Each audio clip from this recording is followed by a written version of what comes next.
David Cameron. Now, among the world leaders attending Baroness Thatcher's funeral will be the former South African President F.W. de Klerk. But she isn't remembered very fondly by many people in the southern African region. We spoke to Dr. Chido Nwangwu, publisher of the online newspaper Us Africa, about the main reasons for her unpopularity. There are three sets.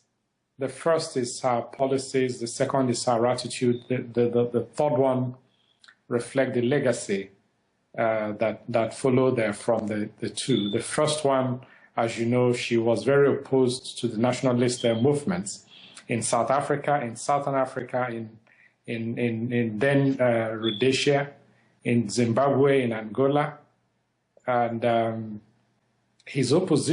opposition to Nelson Mandela's situation in South Africa, and especially classifying the ANC, the African National Congress, as a terrorist organization, did not go down well with many South Africans and many progressive persons all over the world. She had the obligations of the responsibility of being the Prime Minister of Great Britain, and the interest of the British in South Africa was not to have the destruction of the society where British economic and strategic and diplomatic interests were protected. Left to Margaret Thatcher, Nelson Mandela would have been longer in prison.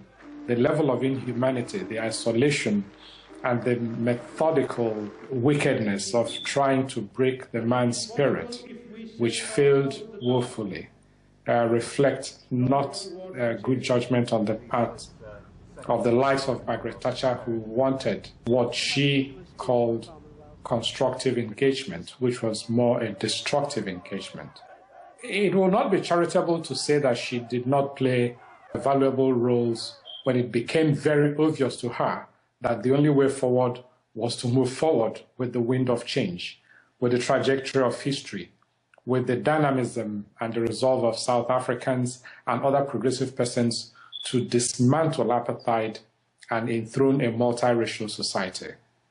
In terms of her legacy in Zimbabwe, the nationalist leaders of the ZANU-PF, led in part by Robert Mugabe, took a counter-oppositional stance against whatever that Margaret Thatcher stood for. And that complicated the land issue, the ownership of land.